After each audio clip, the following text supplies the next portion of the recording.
All right, folks. Good morning. Here we are. Welcome in. It is House Edge Live. John from Casino Gaming Central here on a Monday. We're starting a new series, or not new. We're continuing on our progression series, and this week we're talking about negative progressions. I'm actually going to break that into 2 weeks. So this week we'll do kind of the generic. I hate to say generic, but the more common ones, I guess. And next week we'll do the full week on laddering, because laddering, for some reason, for a good reason, is the most popular way to do a negative progression. And I think a lot of people, I see Waylon from Waylon's Way Crafts is here. That's kind of his way to play. Ken does some of this. A lot of guys kind of lock in on that's the better of all the negative progressions. So I think it deserves its own time versus just kind of plugging into the darkness. So anyway, here we go. Let's get into it. Let's get into it and say our normal piece here, which is this. It's a hard game out there. I was talking to my brother about this last night, actually, because it's funny. People don't realize how much they actually know about this stuff until you ask them, right? We're talking about my parents, and you know the story of my family, right? We had some gambling issues back in the past, and he was joking. He said, "Hey, just teach mom craps." I'm like, "I did teach mom craps, but the problem is you cannot be super social and play craps. Why? Right? You can be a good player, but if you're too social and too having fun and talking to everybody and living it up and having a great old time, what does the casino really want? They want time on device. They want you to be there for a long time. They want rolls per hour on craps. They want hands per hour in blackjack. And you can't be super social and taking your time and setting the dice and doing all the things that take them from 60 rolls an hour to maybe 30 rolls an hour, right? It costs them too much money because of the formula. The formula is this. They need to bankrupt you. They can't bankrupt you if you're not going to play. They need you playing all the time, right? So anyway, I got to remind myself and us every day of this point, because it drives everything. This is the reason why we do this, right? Why I spend so much time on these damn shows every day. And again, it falls into what can you do to stop that? That's their game. They're here to beat you, right? What can you do to not get beat? Well, today is a good day. We're going to talk about bankroll. Bankroll, how you leverage your wins, how you handle your losses. Negative progressions lean into the bankroll piece of the bridge. It's the one piece of the bridge, by the way, that's actually tangible. Everything else is here. Everything else is how you feel about risk, how you can see what's going on. Do you have discipline to bug out? Do you set goals? Do you keep your emotions in check? All those things are under your control. The bankroll is under your control, but it's the one thing that really talks through, I think, especially the topic of negative progressions and how we can kind of get through a day in some kind of a sane way. So anyway, that's the topic for the week. And let's just jump into this week's topic, kind of full bore. And what I'm calling, I'm doing the whole clickbait title thing, right? I'm calling this week the chasing loss for the win week, right? Everybody who plays a negative progression effectively is chasing loss. Okay. Now, I've said to you in the past many, many times, chasing loss is probably the worst thing you can do. And I want to qualify that. If you've got a plan to target the loss, like negative progressions do, it's a different conversation. I'm not saying it's a better or the best conversation, but it's a different conversation than just chasing loss. People get pissed off when they lose and start dumping extra money out there trying to get it back. That's a mindset, mental issue. Playing a negative progression, which is a planned march through a loss or through a bad sequence, totally different story. And we're going to talk about those today. Tomorrow, I'm going to give you both sides of the argument on our Fact or Fiction show. Wednesday, of course, Pressure Cooker. I'm going to roll some stuff out. We'll give it a shot. And Thursday, you can tell me what you think. You like it or hate it. As always, any questions you guys have during the show, just drop a Q in the chat and I'll see them. Of course, I'll respond to any comments in the show, in the comments of the actual video after she airs. So, all right, let's hit it. Let's hit the I'm going to go here, actually. There. Go. Come on. Here. Oh, my God. There it is. Wow. Look at this mess. Look at this mess I created. Holy crap and crap. I want to be here. See that? Hit the wrong button and the whole thing goes sideways. All right. It's the ABCs of gambling. And we've done many, many shows on this topic. I've done many shows on negative progressions. We'll just do another one. I think you can't do these enough. And I think if you're new to gambling and you just stumbled onto somebody's show, and I'll use Waylon as an example. You're brand new to this. You stumble onto Waylon and you go, well, oh, wow, that's amazing. You just add more money when you lose and it's going to be okay. Not necessarily the case. It's not necessarily going to quote unquote be okay because you showed up and added money when you lose. It's not that simple. These negative progressions, we call them, ways to chase your loss, ways to bet more money after you lose. You'll see that the basic concepts of a negative progression is this. You go up in your bets when you lose, you come down somehow in your bets when you win. At some point, and here's the key. People who just think, oh, I'm just going to bet more when I lose. No, you got to look at the reset point, right? When you come down in these ladders or in these negative progressions, there's a point at which you go, okay, the move, quote unquote, worked. Whatever I was trying to do, it worked. If I'm in Fibonacci, if I'm in the 31, if I'm in the, whatever it is, it worked. Let me pull the money back and reset the bank, take a look where I am, and then make a decision. Reset the bets, go again. You might be down and have to keep doing it a few times, right? Or I can tap out. The best thing about playing a negative progression is that there's many times during your work when you reset and you go, okay, it's a mental reset. It's a physical look at my chips reset. Where am I? Waylon will tell you every video he has. Be satisfied, number one. Know where you are is number two. If you don't know where you are, you're going to have a big problem on your hands. And I think he does a really good job of pointing that out. Ken does as well, right? Know where you are as you're working your way backwards through a negative progression, okay? But that's the core pieces of it. You go up when you lose, you come down when you win. Most people who are just quote unquote chasing the losses, like, oh, I'm fucking pissed and I'm just going to rail dump, right? They aren't going down as they win. They're just angry. They're betting mad. You can't bet mad. That's the big thing. These are, hey, I know we're going to lose a number of times in a row. It's going to happen. The casino has these edges, right? We're going to get beat. How do I plan for that? And what do I do when the table turns? That's the whole notion of one of these negative style progressions, okay? The pros to them, and again, we'll talk more about pros and cons tomorrow, but I'm going to highlight them for you today. One of the pros, and I hate to say it negatively first, but it's a scoped loss. You should know before you jump onto a table, if you're going to play a negative progression, how much it's going to cost you. If I lose, whatever your limit is, 5 in a row, 6 in a row, 7 in a row, 8 in a row, whatever your top end loss is going to be, I'm not going to take more than 8 losses today. Okay, cool. You can do the math and say, well, 8 losses is going to cost me X number of dollars. You know ahead of time what your shot's going to cost you, right? You also know what it's going to win. When you do a martingale, it's going to win 1 unit when it comes back. When you do a 31, you're either going to win double or half of your bet on the way back down. You have to know what that is ahead of time. It's good to know. When this works, it's going to net me this. When it fails, I'm going to lose that. Ahead of time, you already know it, right? It's almost like there's one of these, I won't show it today, but it's kind of hard to show. But there's a negative progression called the Labouche.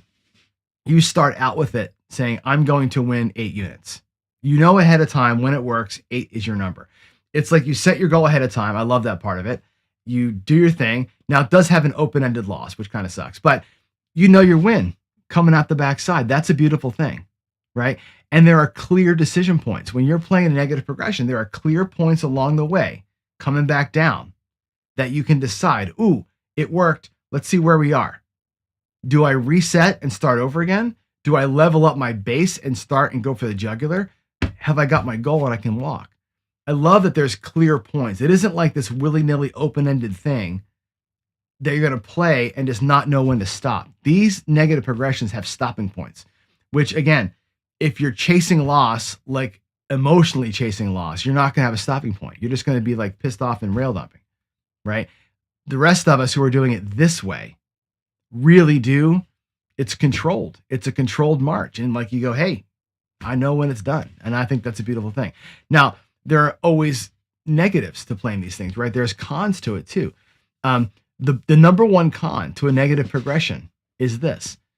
It is that you need a massive amount of bankroll. You cannot just show up and do it. I'm going to show you a couple of systems here today that will really highlight to you how much bankroll you actually need to play. And it's a lot. It isn't like it's cheap to do this.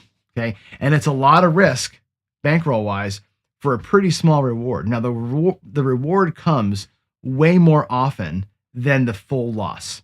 You might win 15 times in a row and then lose all your bankroll one time. And in the end, you're up 4 units total between all 12 sessions or all 16 sessions.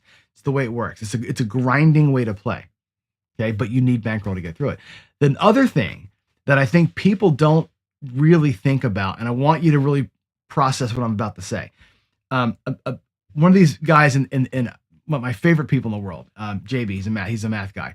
He's a professor of mathematics. Like, this guy's legit. And he said this to me once. I never forgot it.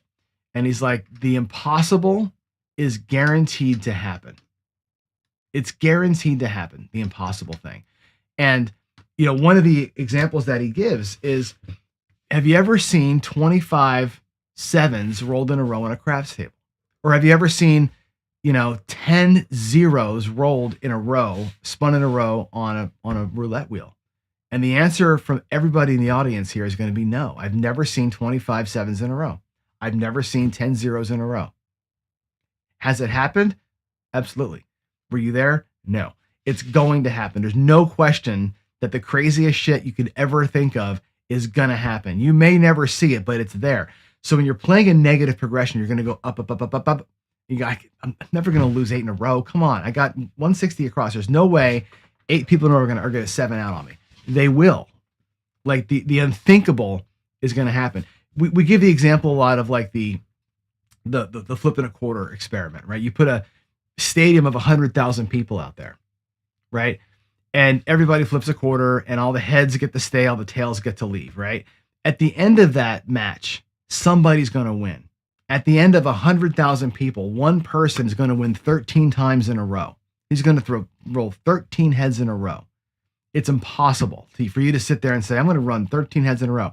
But somebody's guaranteed to do that. In that stadium of 100,000, somebody's going to do it. So thinking that it's never going to happen, they can't get me if I play this way. They can get you if you play that way. And it's very important that you understand that you're going to get crushed by a negative progression at some point. It's about timing. I made this point a while back. One of my good friends, Ken from Ken Knows Gambling, did a series of a negative-ish progression strategy where they went like 97 wins before their first loss. And it was fantastic. 97 wins in a row. He put 40 grand in the virtual bank account by playing that way. He lost 10 grand. So what? Right? That's good. That's negative progressions working the way they should. But what if the 10 grand loss had come on the first day? Right? It's a whole different conversation. Now you're down 10,000. And it's going to take you 90 something times in a row to catch it back up again. Timing is everything in these things. And again, the crazy shit will happens. So that's the biggest negative, I think, to the whole thing, is getting your brain wrapped around the fact that that's probably going to be the case. Right. Okay. So I think there's also ways that you can think about these things and tweak them a little bit. And I'm going to show you a few here in a minute, but to me, leveraging your base, getting out quick, and betting your goal are the 3 ways that I think a negative progression can be played on an interesting basis. Let me go to my table. I just want to show you a few of these things kind of as we go here. Let me flick to the table view, and let's just run a few of these. Oh, my thing's upside down. Sorry, I was doing a meeting on Zoom, and Zoom can't flip the camera. So, all right, there we go. Let's do it. There, look at that. How about that? That fits perfect. Okay, cool. Let's do a couple out here. I'm going to show you a few of the more common ones, and let's really look at bankroll requirements. I think that's going to be the thing that is going to probably worry most or scare most people. And but you got to know, right? I'll use white chips because they show up good on camera. Doesn't matter what chip size we have. And let's start with the first negative progression now, and I'll talk about how it's played and what the goal of it is. It's called the martingale, and there's a couple of options with the martingale. Okay. And we can actually, I'll do some reds too, because I think reds make this a little bit more interesting. Also, here we go. The martingale is up as you lose, stop when you win.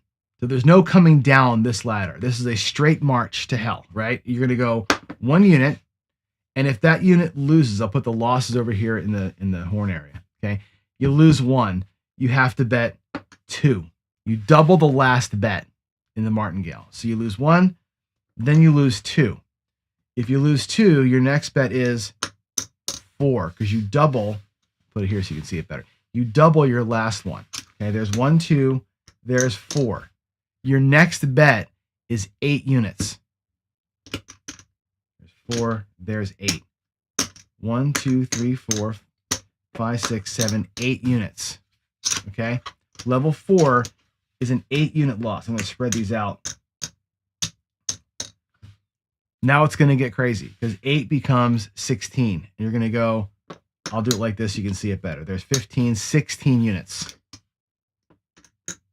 1, 2, 3, 4, 5. 16 becomes 32. 25, 30, 2 units. 1, 2, 3, 4, 5, 6 levels in. The 7th level, 64 units. 50, 60, 4 units. That's level 7. And if you can make it past level 7, the next one is 128. Okay, 125, 128. Now, most mere mortals can't do this. Okay, 128. I'm going to add all this up for you. Okay, that's an 8-step martingale. At $1. We look at this as an actual $1 bet. Okay, let's say you're playing bubble baccarat. $1 bet bubble baccarat. What does that look like for you? And again, we'll put it all back out here again, but there's 8 steps. Oh, by the way, let me show you this too. Let me actually show you the last step. It's very interesting. 128. I'm going to put these back. Here's the goal of it. Before I give you the negative, I'm going to give you the goal. So you can see what actually happened. There's the 4, 2, 3, 4. There's the 6, 7, 8. Okay, there's the 8. 16, 32, 64. Okay. If you win on level 8, let's say you have your 128 and you win the 128. Okay, watch what happens here. 128 wins 128. If we take all of this over here, okay, there's going to be, I hope, $127 sitting over here. Let's add all this mess up.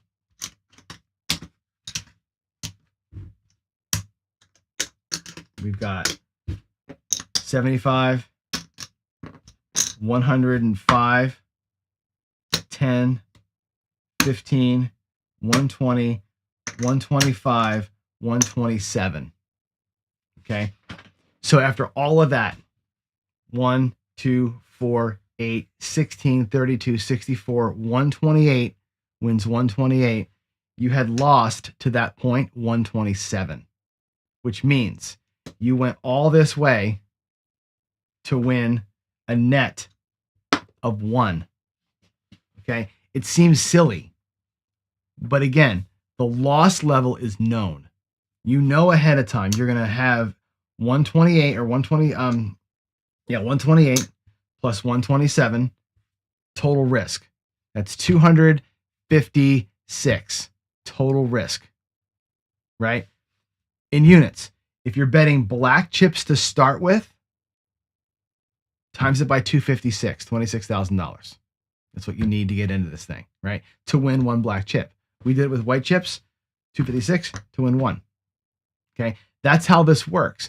It's a guarantee, quote unquote, of a 1 unit win when the move works. If you lose 8 times in a row, that's a bad day. That's probably the worst possible day to lose 8 times in a row. It rarely happens, but like I said before, the impossible happens. You will lose 8 blackjack hands in a row. Banker will go on an 8 run. I've seen black and red both go 9, 10 in a row all the time.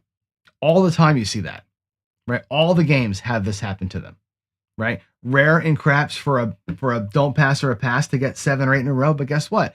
I know people, you know people that have won the fire bet. You win a 5-point fire bet. I'm telling you, there's 8 losses for the don't player in a row in there. That guy probably threw a couple of come out 7s too. He made 8 or 6 points for sure.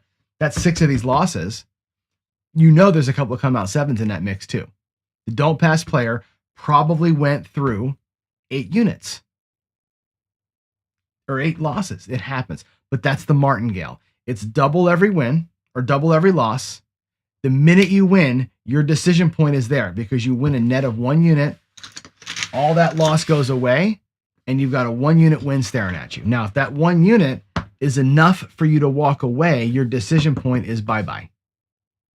That's the martingale. You always will win a unit when it's all said and done. Now, a martingale twist that I've seen is the M+1. I'll show it to you because it's interesting. If you lower your scope, right? You say, I'll do this for 5 levels or 6 levels or whatever instead. It's interesting, right? Because you can do a martingale of 1 and lose it and go out with last loss, double up, +1, which is 3. Then you're going to go last loss, 3 times 2, +1, and add 1 to it. Okay? I'll put these over here. That was a 7 unit loss. Now we're going to go to 14 units. So we're going to go to 10. I'll do 5 levels. 14 plus 1. So now it's a 15 unit bet. And then we're going to go to 30 plus 1 to 31. And now we're done. This is our last bet coming up. Okay. We'll go to 31. Or sorry, we'll double it up to 60. 62 plus 1. And here's the difference, right? When you do it with the +1, you end up a little bit bigger. You end up with more than a unit as the win. The +1 ends up making it not just a 1 unit win. You end up with a 1, 2, 3, 4, 5 extra units as the win. So you can level up your wins as you go. That's the martingale. The old joke is friends don't let friends martingale because that bankroll requirement is way too big for you. Okay, that's the Marty. Now, another one that's pretty popular is the Fibonacci sequence. And the Fibonacci plays a little differently. It still takes some bankroll, but here's how this works. I'm gonna lay it out for you ahead of time. We'll look at the loss piles first. And the Fibonacci is always going to be the last 2 numbers added together. So your first one is a 0. So 0 plus 1 is 1. That's your second bet. 1 plus 1 is 2. 2 plus 1 is 3. 3 plus 2 is 5. 5 plus 3 is 8. 8 plus 5 is 13. 13 plus 8 is 21. That's the Fibonacci. So what you do is you know ahead of time, if you get bonked in the Fibonacci, you're going to lose whatever this total is. Let's add it up. I'm going to get these so you can see them all, right? It's 20, 30, 5, 40, 1, 44, 47, 50, 2, 3, 4. 54 units is your scope for the Fibonacci at 1, 2, 3, 4, 5, 6, 7, 8 levels. So 8 levels in, it's 54. It's a lot less risk than the martingale was. It's a lot less risk than the martingale was, but this is played a little bit differently. It's only 8. And again, you lose 8 in a row, sayonara suckers, there you go. That's the way it's going to work. But when you win, and what you do is you have to win twice. You can't just win and come back to 0. You got to win twice. So let's say that you lose, lose, lose, and lose here. Okay. Let's say we win this one here. You win 5, right? If you look at this, you didn't get your money back. You have 3, 5, 6. You didn't win your money back. Okay. What you do is you take that win and you go 2 back. You're going to go back and you're going to start at 2 before it, the number 2 bet. If you win at there, now you're back. There's your money back. That's the Fibonacci. Then you can start over again. So you basically, when you win, you back up 2 and you win again, then you're out. So you're going to win here, and you get your money back and you can start over again. You're trying to win back in here. These little ones, you want to win the little ones. That's the Fibonacci sequence. And again, a lot less risk total, but you're going to go 1, 1, 2, 3, 5, 8, 13, 21 is your bet levels. As you lose, you go up. When you win, and you come back 2. You win a second time, you can reset the whole board. And that's how that works. You're going to need a little bit of pen and paper to do this. Your next one, by the way, 21 plus 13 is 34 34 is your next bet over here. Okay, so that's how this works. You keep adding the last two together. That's your next size bet. That's Fibonacci. Fibonacci is very popular in Baccarat roulette. A lot of people Fibonacci themselves into oblivion in these games because getting two in a row is hard, right? But that said, one of my favorite ways to play is called a 31, and it's the same idea. The 31 starts out like this. It's 1, 1, and then it's 2, 2. I think it's 3 ones, I think. And then 4, and then 4, and then 8, and 8. Let's do this again. Bam, bam, bam. Okay, there's 4. I got to get it so it all fits. It's kind of hard to make it all fit on screen. Lots of steps here. The 31. Okay, there we go. So 8 and 8, 16, 24, 26, 28, 31. Okay. The way the 31 works is very much like the Fibonacci, but check this out. There's, again, less risk. It's 31 units instead of 50 something units, right? The martingale was 256, right? Here we are now we're at 31 units. And again, looking to win a buck at the end. Okay. All you do here is win 2 in a row. You have 8 cracks at it. 1, 2, 3, 4, 5, 6, 7, 8, 9 cracks at it, rather. 9 cracks at it to win 2 in a row. Now, it's hard to win 2 in a row, but here's how it works. You lose, right? Let's say you're on this one here and it wins, right? You parlay the win. If you win your parlay, you're up 3 units on that first one, okay? If you lose here, lose here, lose here, okay? Now you're on this number 2 bet. That's the active one. And you win it. You parlay that win. You win 4. And what happens is you put your bets all back. I'll put your win over here. Your bets go back. There's 1, 2, 3 that you had lost and a 1, 2, 3 unit win. Okay. The win is a little bigger as you're working your way through. Now, if you happen to, unfortunately, lose the first of the ones where you have 2 of them, there's 2 2s here. You lose that one. On the second 2, if you won it and you won your parlay, here's the money. It's 2, 3, 4, 5. Out of your win, 1, 2, 3, 4, 5. Right? You have 1. That's your losses replaced. You have a 1 unit win. So you either win 1 unit or 3 coming back. This is my favorite negative progression, by the way. I like this better than anything else. It's a known 31 losses. All I got to do is win twice along the way. Somewhere I got to win twice in a row and I'm done. If I don't win my twice in a row, I'm out 31 and I'm good, right? At $5 or at $25, this is kind of affordable. You can actually get into this and do it. Even 31 green chips, if you had to get there, right? It's 700 and change. You can afford that. You can get into that, most people, and survive this one. This one here is one of my faves on the negative side because, again, there's a very scoped loss of 31 units. There's a very known win amount when it works out. So, again, not for everybody, right? If you're light bankrolled and you don't want to chase your loss, all of these feel pretty scary if you think about it, right? You got to come armed with 31 units and be ready to lose all of it. You cannot do, by the way, a 31. You cannot come here. I'm going to show you this again. You cannot do this, and I'll say this again when we get into the ladders next week. There's the 4. Here's the 2 8s. I'll put this again. Right. This is designed to give you 9 shots at winning 2 in a row. Right. You have 9 shots to win 2 in a row. You cannot get here, lose all that, and go, oh God, oh my God, I'm scared, and walk away. You cannot do that. You cannot burn whatever this is, 14 units, and get scared and leave. If you're going to do a negative progression, you have to let your bankroll do the work.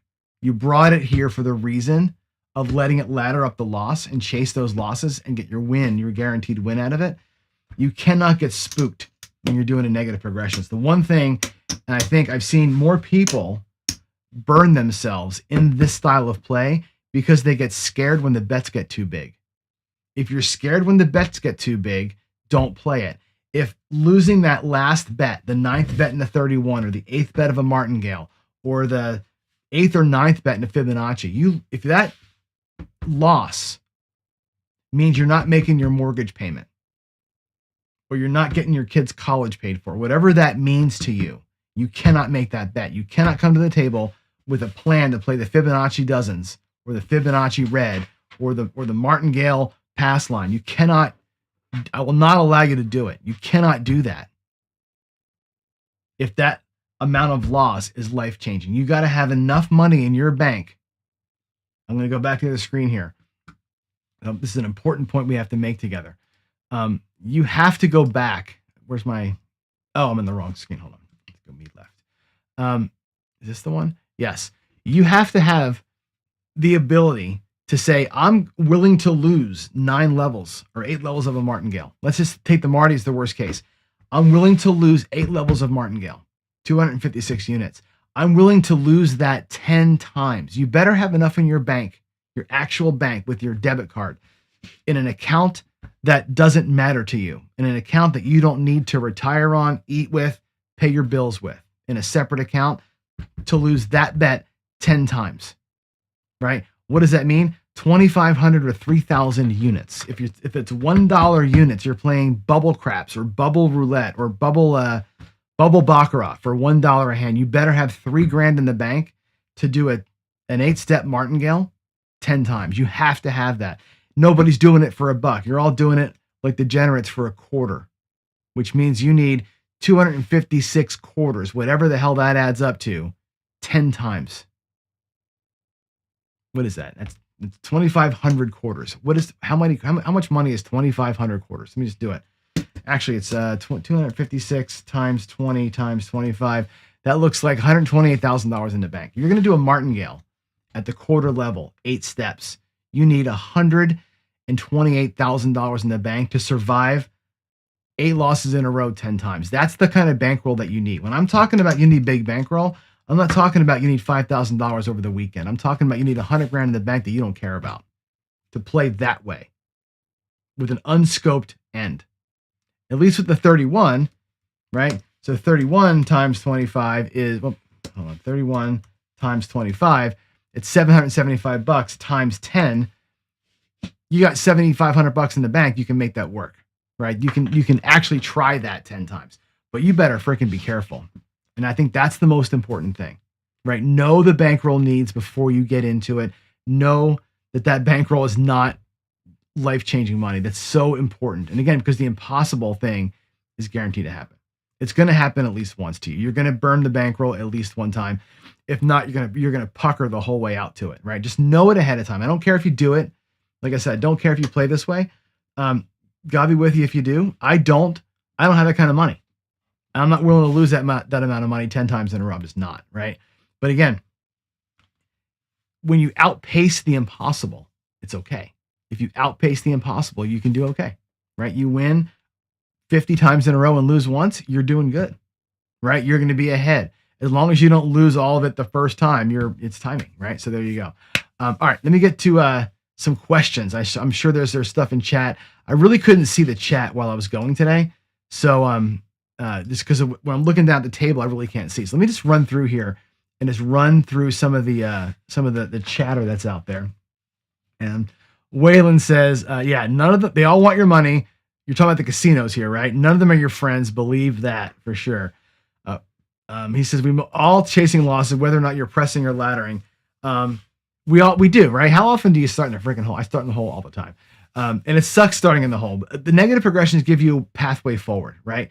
If you were able to start ahead every single time you went, you'd never be a loser. Imagine winning. Imagine going to the casino. Imagine the perfect world of going to the casino, right? I'll put that comment back up there. Imagine you go every time you went to the casino, you won your first bet. Can you imagine what your life would look like? Didn't matter what it was. 44 inside, $15. If you went every single time and won the first bet you placed, imagine how your life would change. But it doesn't work that way, right?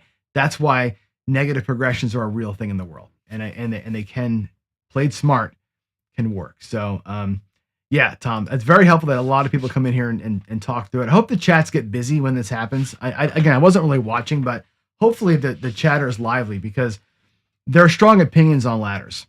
Any kind of negative progression is going to be strong opinions on whether you should or shouldn't do it. Do they work? So 40 Crafts is using a betting progression, essentially example of gambler's fallacy. Yes and no. And I think, how do I say this right? It's a mindset thing. So let me throw this math problem at you. The likelihood of rolling 3 sevens in a row is 16% times 16% times 16%, right? It's factored in. So if you said at the outset, I'm going to bet you $1 for 50, right? 50 to 1 that you will not roll 3 sevens in a row. Ahead of time, the odds are one thing. After rolling 2 sevens, your chance of rolling a 7 again is the same as it was. It never changes, right?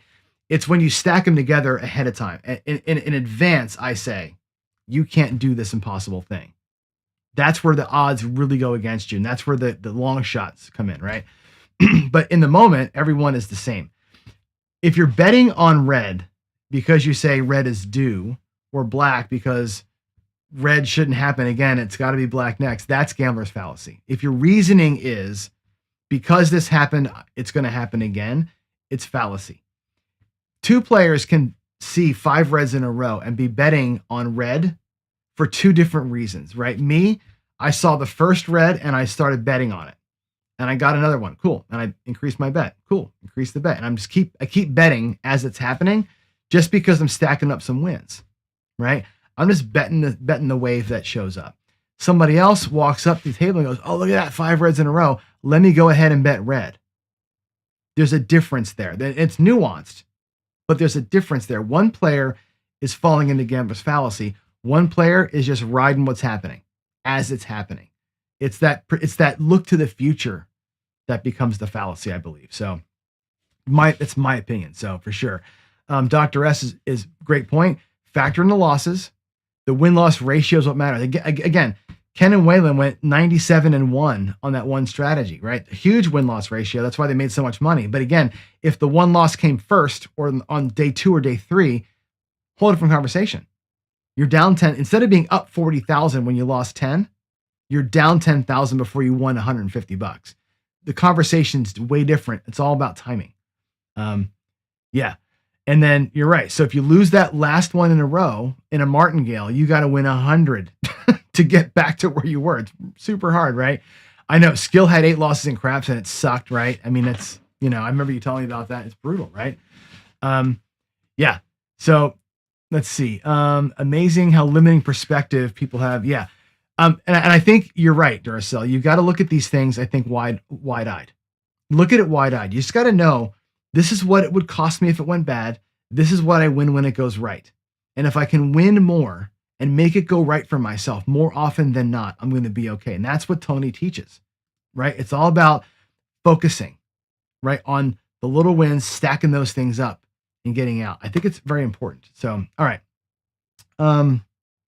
Yeah, the casinos do love it for sure. They love it when you don't understand it, for damn sure. Gary, for most people, the problem with negative progressions is the amount of discipline required to potentially bet the large amounts. What I said earlier, right? If you can't stomach the level 7 or level 8 bet, you can't play it. You can't play it. If you're going to get scared halfway through, you cannot play it. Because, again, in the negative progression, if I go way back to the bridge screen, right? The negative progressions, the tool that you've got is your bankroll, right? It's the one time you're saying my bankroll is the hammer I'm going to beat the casino with. And if you're afraid to use the hammer, if your stop loss for that buy-in is not 0 because you need all the levels to get it done, you can't play that way. And it's hard, man. I'm feeling you. It's very difficult because it takes discipline to put that big ass bet out there. And it takes discipline to have worked through all those series, come back with a 1-unit win and say, that's enough for me. Right? Now, one thing I talked earlier about was this idea of tweaking it and saying, look, maybe you bet your goal. Maybe my goal is $100. I do a 5-level black chip progression. And my goal is to win 1 chip. That way you don't got to do the progression 18 times a day or 5 times in a row to get it. Either wins your goal or it doesn't. Bet your goal as the base unit and take it as far as you can. That's an interesting way to look at it. But again, it takes so much money to do that. You got to be kind of in tune with that. And if you're not ready for it, you're not ready for it. How else to say that, right? David says 31 is my go-to with strict rules. First, don't pass. I can't read that. My mouse. Don't lose more than 2 bets against one shooter. I'm undefeated in the last decade, 25 units for 775. So first, don't pass. Don't lose more than 2 bets against the shooter. Now, I hear you. I'm not a big believer in the whole one shooter can't beat me more than once idea, but I get what you're saying. The 31's a great strategy. The 31 is one of the coolest ones. I remember when I first got introduced to that, I was probably in my 30s, and I was like, whoa, that was great. I played on roulette more than any other game. It's fantastic. All right. What do we have here? Anything else? This is my Ken's channel. So yeah. I think again, you've got to you got to be okay with grinding. And I think, how do I say this right? I hate to say it, that sounded negative. Negative progressions are for the grinders, right? Negative progressions are a way to grind out the small wins. That's what they're good at. Negative progressions are not ways to destroy a casino. Okay. That's your right side. That's your positive progressions from last week. That's trying to win 10 units from 1. Those are the ways that you make a dent. A negative progression does not make a dent. It's death by 1,000 paper cuts to the casino. That's what that is. Negative progressions are you're trying to kill them with 1,000 paper cuts. And it's not for everybody. But that's what Ken preaches. That's what Waylon preaches. A lot of people preach this, right? And it's good. If you're okay with winning at the paper cut size level, go forth and conquer. That's awesome. That's the way, in my opinion, to do it. Even if I do it more from the positive progression side than the negative progression side, my personal preference, I still paper cut the shit out of them. That's how I do it.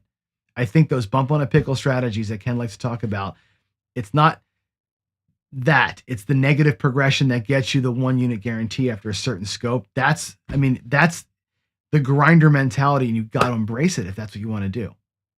If you want to do this on the regular, you've got to find ways to grind. All right, guys, I'm out. It is time for my 8:15 meeting. It was a good show today, I think. I think we had a good talk. Tomorrow we'll do more talk. Bring your anti-questions tomorrow. Tomorrow is a good day to bring the negative to me, and let's really go after it. Tomorrow's Fact or Fiction Day. I really want to go back and forth with you guys tomorrow on the pros and cons and the different ways that we can look at it. Because again, these systems are oftentimes, I hate to say sold, but they're sold to people as can't lose systems, and they're not. And people get sucked in. So what I want to do here is a little bit of a cautionary tale, but I want your stories from the field as well. All right. So tomorrow, let's have a nice interactive show. You guys have a great time. In the meantime, I'll see you on Tuesday. Have a good one. Love y'all. God bless. Bye-bye.